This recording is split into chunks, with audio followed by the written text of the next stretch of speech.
But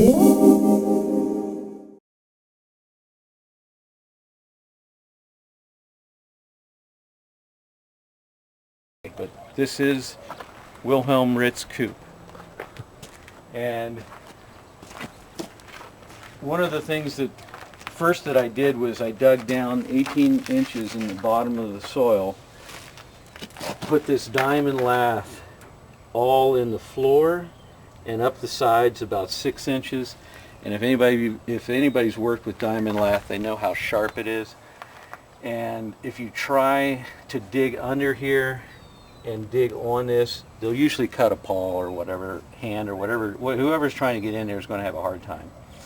And that's all the way on the floor and up there.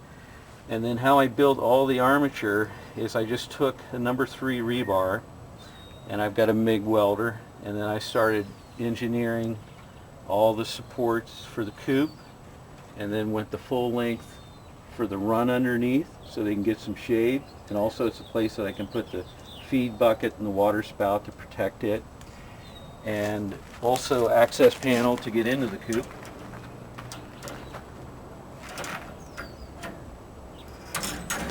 A little door right here. One other thing on the outside that I put here for the predators, I should tell you, is a solar powered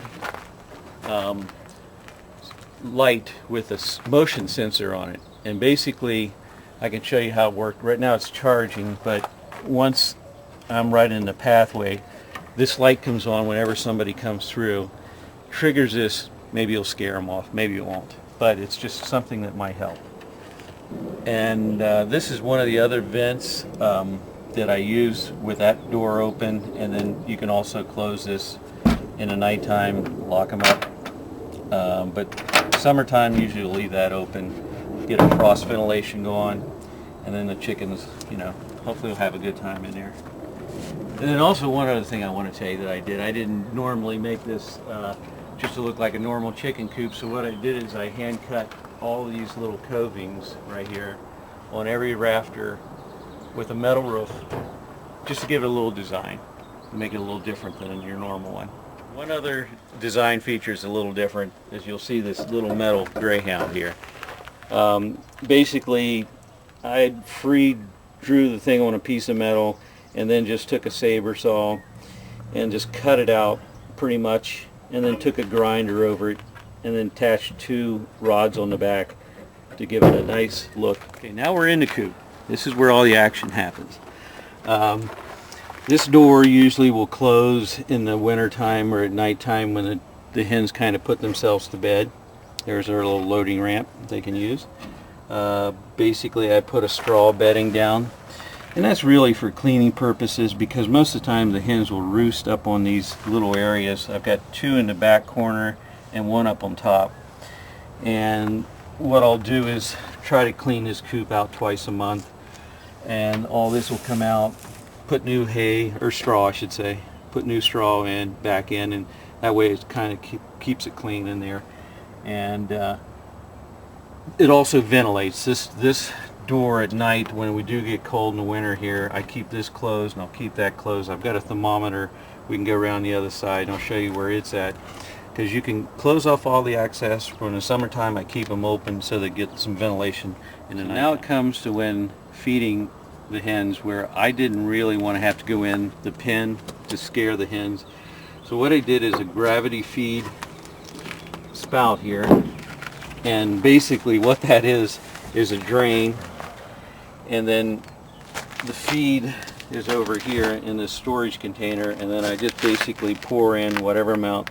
It gravity feeds it down into that little chute there, and when I fill that 2.5 gallon container up, that'll hold 4 chickens probably for about 3 days. So if you wanted to do a long weekend, they've got all the water they need, they've got all the food they need, and nobody will have to mess with them.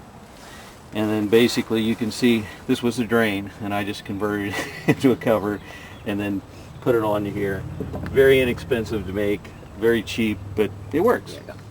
And this is another thing that comes from that silver water collection tank down to here, and there's a float valve on there that goes up and down when water's needed. and there's 2 little holes where the chickens can pop their head in there to get water whenever it's needed. Okay. Okay, I think the last thing of the coop I want to show you is a nesting box, which when you make a nesting box to a coop, what you want to do is a private area that's kind of away from all the action where the other hens are. They like to come private. And also I want an access panel to where I can go in and say, okay, these are mine. So that's part of the nesting box. And then also I put a lock on it just to try to keep predators out. And also the design feature is that it's a cantered roof like this, so when water hits it, it runs off the box. And I just did a tar coating over the top of this to keep it waterproof. And then water will just slide right off it instead of going inside the box. The last thing about the chicken coop is I had a little extra time. So I started looking at it. I wanted to put a little personal touches on it. So I took a piece of metal, basically cut it out, welded it on, and this is the actual handle for the coops to keep these coops nice and happy.